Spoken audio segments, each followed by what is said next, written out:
जी नाजरीन, हमारे साथ हमारे स्टूडियोज़ में बदर मुनीर साहब मौजूद हैं और हमसे बड़ी खूबसूरत गुफ्तगू कर रहे हैं।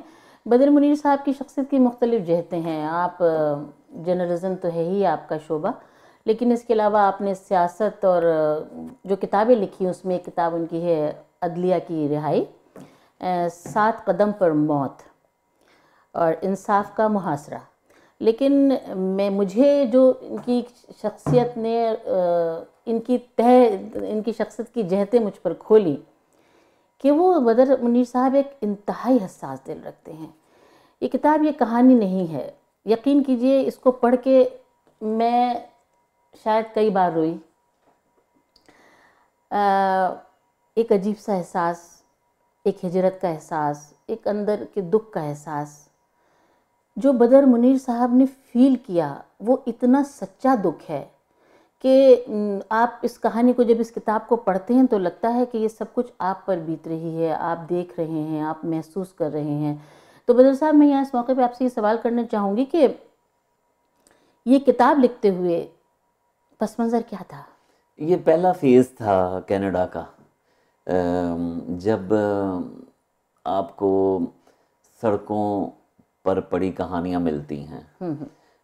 ये पहले फेज़ का एक इजहार है, लेकिन सच्चा इजहार है कनाडा में जब लोग आपको कहानी सुनाते हैं। मेरे ख्याल है कि एक कहानी में एक लाइन, एक जुमला, एक लफ्ज़ ऐसा होता है जो आपको उस दुनिया में ले जाता है।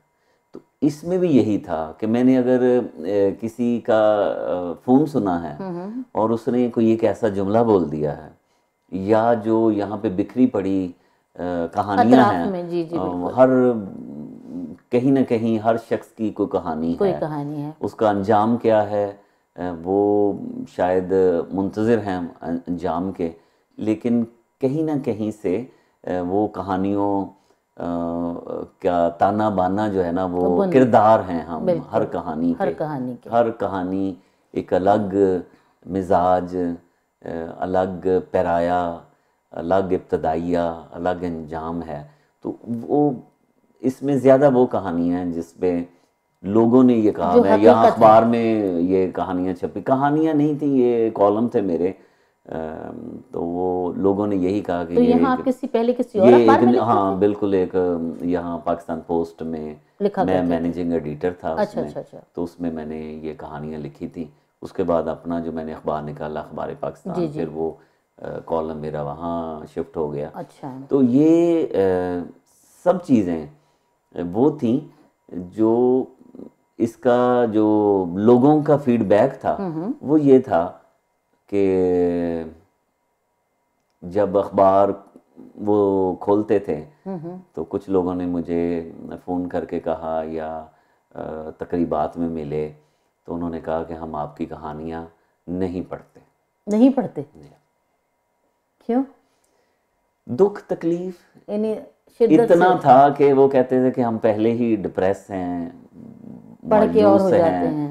और पढ़ते भी थे। बहरहाल वो जो एक जुमला मेरे तक पहुंचा कि वो मुझे आज तक याद है कि हम आपकी कहानियां नहीं पढ़ते। वो सच इतना, लोग बाज़ दफ़ा होता है ना कि इंसान सच का सामना करने से गुरेज भी करता है। नहीं, पढ़ते थे और वो इजहार नहीं करता। वो इजहार बहरहाल मेरा ख्याल है कि शायद मैंने अच्छा नहीं किया ये कहानियां लिख के लोगों को दुख देना जो है। नहीं, मैं समझती हूँ बदर साहब, आपने ये कहानी लिखकर बहुत अच्छा किया। उसकी वजह यह है कि देखिए, ये किताब मेरी नज़रों से ओझल थी आज से 2-3 साल पहले तक। मुझे ये भी किताब मिली तो बहुत सारी ऐसी चीज़ें मेरे सामने आई जो हम फील भी नहीं कर सकते थे, जो हमें पता ही नहीं था, जो हमें मालूम ही नहीं था। तो ये एक अच्छी चीज़ है। मैं समझती हूँ इसमें कोई दो राय नहीं है कि इस किताब को लिखकर, इन कॉलम्स को लिखकर आपने उन चीज़ों से लोगों को शनासा किया कि जो इस शहर की या एक हिजरत की के साथ जुड़ी हुई है। वो चीज़ें, वो कहानी हिजरत के साथ जुड़ी हुई है। अच्छा ये बताइए, शायरी भी करते हैं? ये भी एक पहलू है। नहीं सुनाऊं, बिल्कुल नहीं सुनाऊंगा आपके सामने नहीं सुनाऊंगा। कोई नज़म तो सुनाइए। देखें, जो शायरी है, नसर मैंने ज़्यादा लिखी है, आजकल भी। लेकिन मैंने आपकी नज़में सुनी हैं, मैं चाहती हूँ कि आप ये आपकी शख्सियत का एक पहलू है ये। वो शायरी के हिसाब से मेरा ख्याल आज नसर पे रहने अच्छा चले, आज नसर पे रहने देते हैं। नसर में मैंने ज़्यादा काम नसर में किया, पाकिस्तान में भी और कनाडा में भी। और आजकल हर फेजेस आते हैं, आजकल सोशल मीडिया इतना ज़्यादा एक्टिव है, और अब बहुत कम लोग रह गए हैं जो किताबें पढ़ते हैं, जो नावल पढ़ते हैं, जो लंबी लंबी कहानियाँ पढ़ते हैं। आजकल तो एक दो लाइनें पढ़ते हैं। अच्छा ये बताइए कि मोहतात रहते हैं लिखने में, या कभी ऐसा कुछ लिख दिया कि जब आप तलबीबी हुई हो आपकी और अब आप लिखने में पाकिस्तान जर्नलिज्म में तो काफ़ी मोहतात रहना पड़ता है? मेरा नहीं ख्याल कि मोहतात में रहा। मैंने जो कुछ देखा वो लिखा, और वो मैंने लिखा, ईमानदारी से लिखने की कोशिश की। और मैंने ज़्यादा जो रिपोर्टिंग थी वो सुपीरियर कोर्ट्स की पाकिस्तान में, तो उसमें तो आप अपनी तरफ से तो कुछ लिख नहीं सकते, जो आप देख रहे हैं वो लिख रहे हैं। लेकिन कुछ ऐसी खबरें थीं जिन पे पकड़ भी हुई, जिन पे तौहीन अदालत भी हुई, कटहरे में भी खड़ा होना पड़ा, काफ़ी तनकीद का सामना करना पड़ा, हुकूमत भी खिलाफ हुई। मियाँ नवाज शरीफ जो उस वक्त पहली गवर्नमेंट थी या दूसरी इनकी थी, मियाँ नवाज शरीफ साहब प्राइम मिनिस्टर थे, वो भी उस मेरी जो खबर थी पाकिस्तान में कुछ जजेस के हवाले से जो करप्शन में मुलव्वस थे, और मुझे बड़े ही सॉलिड सोर्स से वो खबर मिली थी। मैंने नवाए वक्त में दी, हेडलाइंस छपी पाकिस्तान के 3 जजों की करप्शन के हवाले से, जो वजारत कानून में इंक्वायरी शुरू हुई थी। और बड़ी दिलचस्प बात है कि वो जब इंक्वायरी थी उस वक्त, तो ये जो आजकल सुप्रीम कोर्ट के चीफ जस्टिस हैं साकिब निसार साहब, उस वक्त ये लॉ सेक्रेटरी थे और उनके ऑफिस में ये इंक्वायरी थी। मुझे मेरे ज़राए ने बताया, मैंने हाई कोर्ट के जजेस से कंफर्म किया, कुछ और ज़राए थे मेरे, मैंने उनसे कंफर्म किया, बिल्कुल ठीक स्टोरी थी। फिर वो हेडलाइन छपी। मुझे जो चीफ एडिटर थे हमारे, न्यूज़ एडिटर अब्बास सत्तर साहब, जो दुनिया में नहीं हैं, बहुत अच्छे शायर, बहुत अच्छी सुर्खी जमाने वाले, अगर मैं याद करवाऊँ तो जो सुर्खी थी पाकिस्तान के अखबार में, उधर तुम इधर हम, अच्छा, वो उनकी थी।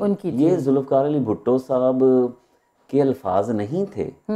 ये लोग अभी भी भुट्टो साहब के समझते हैं। अच्छा। कि भुट्टो साहब ने कहा कि उधर तुम इधर हम, ये भुट्टो साहब के बिल्कुल अल्फाज नहीं थे। अच्छा। ये अल्फाज थे अब्बास सत्तर साहब ने उसका खुलासा निकाला था, उनकी तकरीर का खुलासा, जो उन्होंने कहा था कि जी आपको उधर अक्सरियत मिली है, मुझे इधर अक्सरियत मिली है, तुम उधर हुकूमत करो, मैं इधर करता हूँ। तो उन्होंने फिर पंच रोजनामा आज़ाद लाहौर से वो था, उधर तुम इधर हम। हाँ, ये बाज़ दफ़ा ऐसा होता है कि कोई कुछ अशारों के मामले, शेरों के मामले में भी चीज़ें चलती हैं कि बाज़ चीज़ें किसी न किसी से मंसूब कर दी जाती हैं, वो हो जाती। तो वो उन्होंने मुझे, मैं तो घर जा चुका था खबर दे के, उन्होंने मुझे कॉल किया।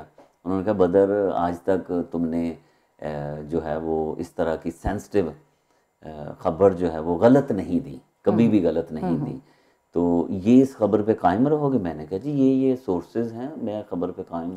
उन्होंने सहाफ़ती जिम्मेदारी, हाँ, उन्होंने ये मुझे पूछा। बिल्कुल। उन्होंने अपना एक होता है, क्योंकि उनका डिसीजन था ये फुल सुपर लीड लगेगी, 2 कॉलम है, सिंगल है, या इसको रद्दी की टोकरी में फेंक देना है। बिल्कुल लीड लगा दी उन्होंने। अगले दिन आपकी पूछ हुई मैं हाई कोर्ट गया, तो वहां पे कुछ जजेस और रजिस्ट्रार, उन्होंने मुझे, उस वक्त ये पेजर आ गया था। अच्छा, फोन ज्यादा इस्तेमाल नहीं था। उन्होंने चाय पे बुलाया, उन्होंने कहा ये क्या कर दिया तुम। मैं जब हाई कोर्ट गया तो लाहौर हाई कोर्ट में एक दरख्त है बड़ का, अच्छा, हम तो पंजाबी में कहते हैं बोर्ड का दरख्त, तो उसके नीचे अखबार वाले खड़े होके अखबार बेचते थे। अच्छा। और वो काफ़ी जो वकला हजरात थे वो एक आध अखबार खरीदते थे, या वैसे ही लोग उनसे अखबार लेके पढ़ रहे होते थे। तो वो मैंने उस दिन मंजर देखा कि सभी लोग नवाए वक्त पढ़ रहे हैं और वो लीड पढ़ रहे हैं, चूंकि उनके मुतल्लिक थी, अदलिया के मुतल्लिक थी। तो वो मैं बड़ा खुश हुआ, मैं कहा जी अज ते बदर साहब तुसी कमाल करता फिर रजिस्ट्रार थे, हम मेरे दोस्त थे, उन्होंने चाय पे बुलाया, उन्होंने कहा ये क्या लिख बहुत दिया? सेंसिटिव काम किया तुमने, ये देखो क्या होता है। फिर उसी दौरान मुझे पेजर आ गया, पेज आया मुझे ऑफिस से कि जी मुझे निज़ामी साहब बुला रहे हैं। अच्छा। तो मैं चाय छोड़ के मैं ऑफिस चला गया। तो वहाँ पे फिर निज़ामी साहब ने मुझे बताया कि सुबह जब अखबार पहुँच गया होगा हर जगह पे, पूरे पूरे पाकिस्तान में ये उस दिन खबर सबसे बड़ी खबर थी। सही। तो निज़ामी साहब ने मुझे कहा कि मियाँ साहब का फ़ोन आया आज। तो मियाँ मीन्स मियाँ नवाज शरीफ साहब। उन्होंने कहा कि नवाए वक्त क्या मुझे जुडिशरी से लड़ाना चाहता है, हुकूमत को जुडिशरी से लड़ाना चाहता है। तो मुझे निज़ामी साहब ने कहा कि ये मुझे आपसे ये तवक्को नहीं थी, तो आप तो मुझसे ख़बर भी डिस्कस करते हैं कभी रिटर्न में। मेरा ये था कि मैं कुछ इस तरह की जो तो वो बिना पूछे लगाई थी आपने? नहीं, हसास जो खबरें थी वो मैं लिख के एक लिफाफे में बंद करके, तो जो हमारा नायब कासद था, तो करीबी निज़ामी साहब जो हमारा ऑफिस है नवाए वक्त का लाहौर में, तो बहुत ज़्यादा दूर नहीं है उनका जो रहायशगाह थी, तो वहाँ हम पहुँचा देते थे उसके ज़रिए, ऑफिस के मुलाजिम के ज़रिए। तो वो फिर निज़ामी साहब उस पर एक एम सा, हम कहते थे बतख बन के आ गई ना, वो बतख सा बनता था एम, तो वो था कि स्टैंप लग गई। तो इस पर नहीं लगी? इस पे मैंने नहीं उनको ना डिस्कस किया था। मैंने न्यूज़ रूम में मैंने खबर पहुंचा दी। ये रिस्क आप खुद लेना चाहते थे? नहीं, ऐसी कोई बात मुझे नहीं था कि ये इस तरह का एक इशू बनेगा। मुझे ये था कि खबर तो हसास है, कुछ भी हो सकता है। फिर निज़ामी साहब ने उन्होंने कहा मुझे आपसे ये तवक्को नहीं थी, ये तो नवाबत का क्या हो गया और फलां हो गया। उसके बाद फिर ये हुआ कि जो लॉ सेक्रेटरी साकिब निसार साहब, उन्होंने कहा कि ऐसी कोई इंक्वायरी नहीं यहाँ पे। अच्छा। फिर चीफ जस्टिस रियाज थे लाहौर हाई कोर्ट के, उन्होंने मुझे बुलाया। उन्होंने कहा कि ये आपने बड़ा गलत काम हो गया है, जुडिशरी बदनाम हो रही है, इस तरह का। तो वो जो मुतल्लकीन थे सारे वो भाग गए।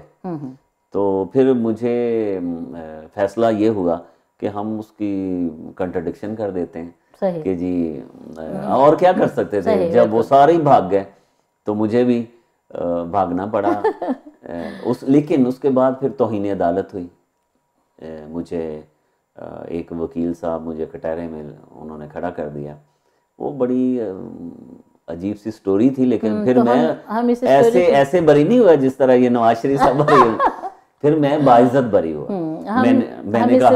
मैंने कहा कि जो ये स्टोरी है, जजेस को पता था कि मुझे कहाँ से मिली है, तो जजेस मुझे सज़ा नहीं दे सके। उन्होंने कहा कि जी फारिग हैं, कोई मसला नहीं। हम इस सिलसिले को यहीं से जोड़ते हैं। बदर साहब से बहुत अच्छी गुफ्तगू हमारी चल रही है। हम आते हैं ब्रेक के बाद।